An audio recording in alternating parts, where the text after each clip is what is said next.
What's up everyone? Back today with some more Gundam Evolution gameplay. This time I'm playing as Pale Rider.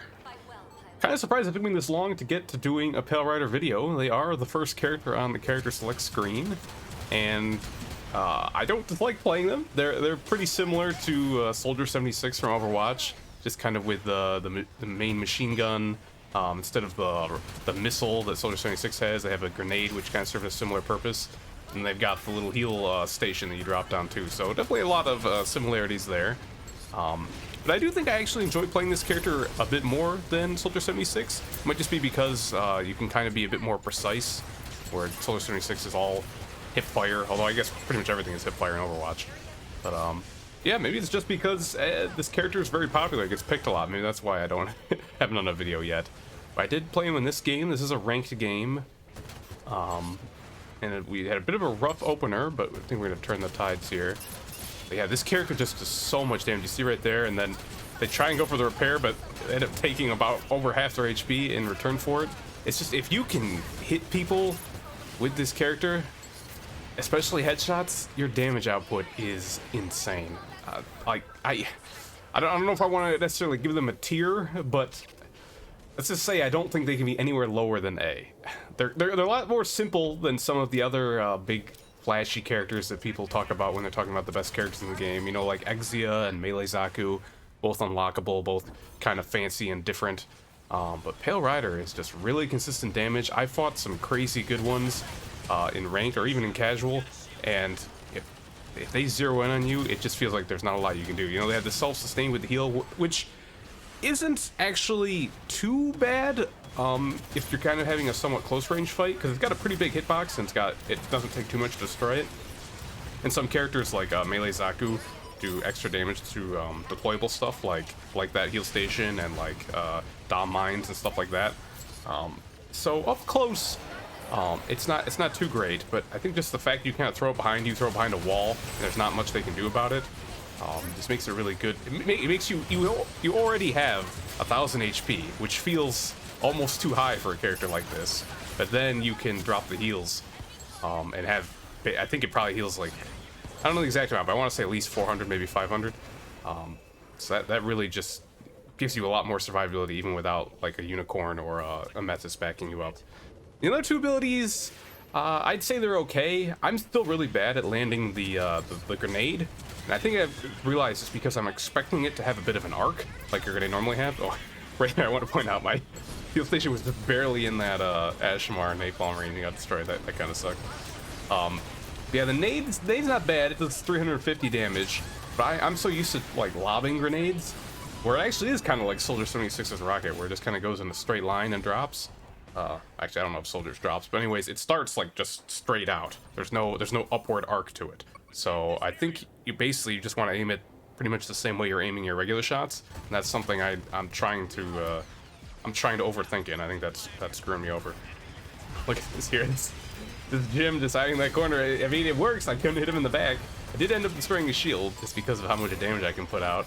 And then he almost gets away here. I think he was hiding behind that pillar and I didn't see him, and our Barbados got him. Yeah, the last ability is this EMP, which it's hard to hit with. You can't throw it anywhere near as far as the grenade. It has really short range. Even if you aim like straight up, you can't lob it very far. So it's hard to hit with, but it's got a pretty good slow. It doesn't last a long time, but if you land on something like a good opportunity to use it is when like a Melee Zaku is in your face. You just kind of toss it out in front of you. Even better if his invincibility stance is about to end, the survive. You could throw it there, and then it makes it hard for him to get away or attack you either. I think I do land one on a Melee Zaku in this game at some point. That's probably the most use I've gotten out of it. You can also kind of throw it around a choke, like a corner where you think people are going to come around and they might walk into it, and then they can't get back as easily. But that's probably the weakest ability in Pale Rider's kit. But this team has a Mahiru. That's pretty rare. When you see a Mahiru in ranked, sometimes you have to be scared. I know we talk about this character not being that good, but there are some people who are very good with it, and when you see one in ranked, you worry that it might be one of those people. Right here, we're kind of staying at B point longer than we should, but there's a lot of people around, so just cleaning up some kills. You'll see me through most of this game aiming down the sights with Pal Rider. I just like the extra accuracy. It does make you move slower, so if the other team is really focusing on you, it might be better to hip fire a bit, but I really think Pal Rider's greatest asset is just the consistent damage, so unless someone's really close to me, you won't really see me doing the hip fire much. And here's the G maneuver, Hades. I don't know if this is the first time I use it or did I use it earlier. This ability is crazy. It has a very recognizable noise when it's coming. I like to call it the clown laugh, the ho ho noise that it makes. I'm not a big fan of ults or G maneuvers that are kind of like the steroids or whatever, but this one is very good. And I'll talk about it more in the next round. That was a pretty quick round 1. Yep, going into round 2. So yeah, Hades, the G maneuver. It makes you go faster, you do more damage with your primary weapon, and you reload really fast. I think it's like 3 times as fast as your normal reload. It's crazy. You basically don't even have to worry about reloading with how fast it is. Yeah, I'm always really worried when I hear an enemy Pal Rider, that ability go off. I think I'm getting better at using it. I didn't like it much before. I like G maneuvers ults that are more like kind of you use them and you just do your damage and then you're done. Kind of like how like Ashimar's charges, even though I don't think it's very strong. I kind of like G maneuvers more like that. The ones that just kind of buff your abilities, I don't know, they always throw me off. Maybe it's because I'm used to the muscle memory of the speed of my normal character, but did pretty good with it when I used it at the end of that round there. I got a few people, and there's that EMP talking about on that melee Zaku. Hit him right when he came out survive, and he tried to dash forward, but he's way too slow to really do anything. But yeah, I think if they were gonna nerf something about this character, I don't know. I don't know if they need a nerf. They're very, very strong, so I wouldn't be completely surprised if they got one. I think Hades might be the first place to start. The fact that you move faster, you do more damage, and you reload faster might be a little much. I mean, obviously there are counters to it. You just kill them, but it's a bit harder to do when they're moving fast. Like a Marasai hook will shut you down, and you can kind of get shut down by other G maneuvers, you know, like an Ashimar or a range Zaku just punching in the face.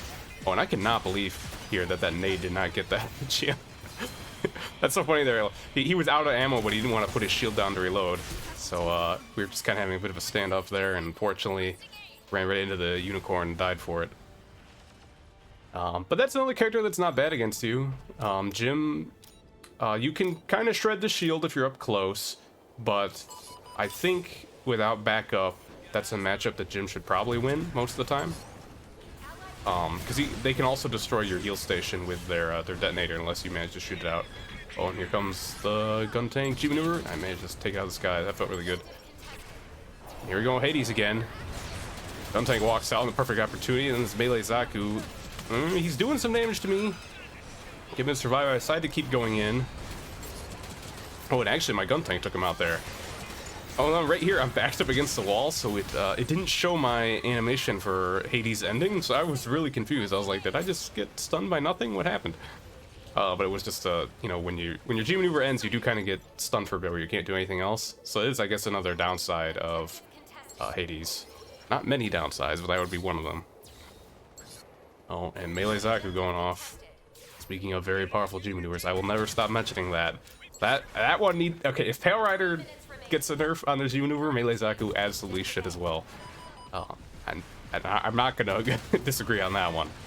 That is probably the strongest G maneuver in the game as melee Zaku's. Yeah, we're still doing really good here. A pretty good percentage lead right now going into point A. There's still 2.5 minutes left once this point starts, but we might not need anything after it. I think if we hold this, it'll definitely go to 100% if we can hold the whole thing. My gun tank's shooting me in the back, but not enough consistent damage, so we're okay here. And yeah, you struggle a bit with the close range people, but if you've got good teammates and stuff, and you can still shred them at close range if you land your shots. There, I missed the nade again. Yeah, I really gotta get better at landing that. I think I'm pretty good at just landing the regular shots, but I'm always missing these grenades. I don't know, maybe not go up that far, Unicorn. Oh, maybe it'll work out. There's a bunch of people on the point, I didn't even notice. And somehow I get out alive, drop my heal. I don't think I hit him with the stun there, or if I did, it wore off. Here, just go take out that Dom. We still held the point this whole time, I think. Oh, and then Melee's not gonna see. He starts G maneuvering. I see him go up there with half HP, and then while he was G maneuvering, he went through the health pack up there and healed. So I probably should have run, but I thought if he was gonna be at half HP when he came around the corner, me and I think Dom was there as well, would be able to take him out. But at full HP, it's a little bit harder. But it looks like we're still able to hold the point. I think I heard our unicorn using the G maneuver, and then turn A starts theirs right here as well. And I think, yeah, that's it. So we actually lost the point at the start, but after that it was a bit of a stomp. Really strong team, and we get the 2-0 victory.